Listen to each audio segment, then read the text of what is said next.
Lá a gente conversa agora com o jornalista Fernando Hessel, que é observador-chefe na Casa Branca e Pentágono. Hoje, o ICE, que é, na verdade, a polícia equivalente à Polícia Federal do Brasil, ela divulgou o número de 4.000 detidos nessa primeira semana de administração do presidente Donald Trump. Por exemplo, em Chicago, nós tivemos lá ontem, por exemplo, 1.000 apreensões. 56% desse número aí, pessoas com algum tipo de passagem na justiça. A gente não pode dizer criminosos, até porque existem casos, por exemplo, que estão sendo tramitados, estão respondendo em liberdade. Mas 56% aí a gente não sabe dessa porcentagem quantos são periculosos ou não. O restante são pessoas, são imigrantes fora de status. A priori seria, né, conforme a declaração do presidente Trump, de que somente os criminosos seriam retirados do país, não. Desse volume a gente pode ver aí que cerca de 40% são pessoas que não tiveram qualquer tipo de passagem pela polícia ou do judiciário, são pessoas que trabalham. A gente tem informações, por exemplo, de famílias que estão há 30 anos aqui nos Estados Unidos, inclusive com empresas funcionando, faturando, que foram recolhidas. Chicago é conhecida, né? Tem um peso simbólico por ser meio que um porto seguro para imigrantes lá nos Estados Unidos. Você acha que isso pesou nessa decisão do Trump de comandar uma ação logo nesse município lá dos Estados Unidos? Que o critério de escolha é, na verdade, principalmente os grandes centros. Então, não existe nenhuma fixação, por exemplo, no caso de Chicago. E um segundo ponto, existe um fator político aí que a fiscalização está acontecendo muito mais nas localidades onde os democratas dominam, né, administram essas cidades ou administram esses estados, porque, teoricamente, os democratas têm essa cultura, têm essa filosofia de proteção desse tipo de imigrante. A pessoa que passa do prazo, por exemplo, de permanência aqui nos Estados Unidos, ele não está praticando um crime. Isso é importante a gente deixar bastante claro. Ele está fazendo, na verdade, uma penalidade, uma irregularidade administrativa.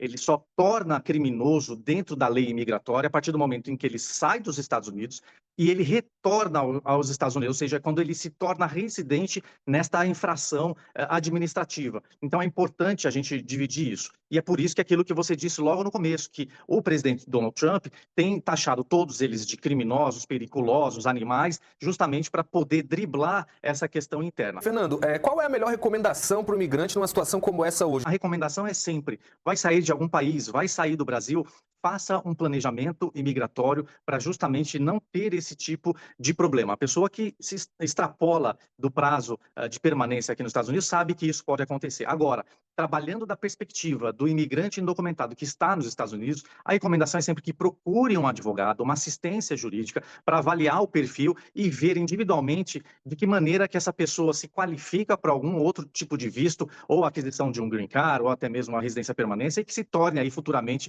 um cidadão americano. Então é importante sim a ajuda de um especialista nesse momento. O Donald Trump já assinou até hoje 300 decretos envolvendo aí imigração nesse pacote de decretos. Então o que nós temos hoje concernente à imigração e essas buscas, apreensões e deportações, elas são frutos desse decreto. Só que para que esse decreto vire uma lei, e quando a gente fala de imigração, isso faz parte da Constituição americana e precisa haver mudanças na Constituição americana. Então, para que isso torne lei, demora-se um tempo, até porque você precisa de uma grande maioria, uma maioria substancial no Congresso e no Senado americano. Então, para que isso vire lei, realmente precisa de um tempo para que isso se coloque em prática em definitivo. Enquanto nós estamos trabalhando em cima de decretos, que é isso que Donald Trump fez, e essa é a reação do ICE nas apreensões, ela é provisória, ela é frágil neste momento. Ela tem um peso jurídico, ela aciona toda a estrutura governamental para cumprir essa determinação, mas ela pode ser derrubada a qualquer momento, que é isso que eu trouxe para vocês, de ações já ajuizadas em Washington, D.C., para que anule os efeitos deste decreto, como aconteceu agora, semana passada, no fim de semana, a derrubada da questão das pessoas, das crianças que nascem nos Estados Unidos e têm direito à nacionalidade de pais estrangeiros. Então, esse foi um decreto que foi assinado derrubado em menos de uma semana. Isso foi, na verdade, anulado definitivamente pela Corte Suprema dos Estados Unidos. A gente fala de imigração, não é um tema simples que se resolve, por exemplo, com uma simples deportação. Existe uma dependência dos Estados Unidos financeira e a gente está falando de 3 trilhões de dólares que esses imigrantes trazem, geram para os Estados Unidos. Só para você ter uma ideia, para ser bastante rápido e te devolver, o imigrante não indocumentado tem um potencial de geração de receita dentro do PIB americano de praticamente 15%. Nós estamos falando de 15% a mais agregando ao PIB americano, ou seja, não é pouca coisa. Eu estou falando de imigrantes não documentados. Então, não é uma questão simples, ela tem que ser feita de maneira cuidadosa, justamente para não impactar o status quo da economia americana e também não comprometer, por exemplo, uma receita futura, caso que poderia, na verdade, regularizar toda essa situação numa canetada e começar o jogo novo como deve ser.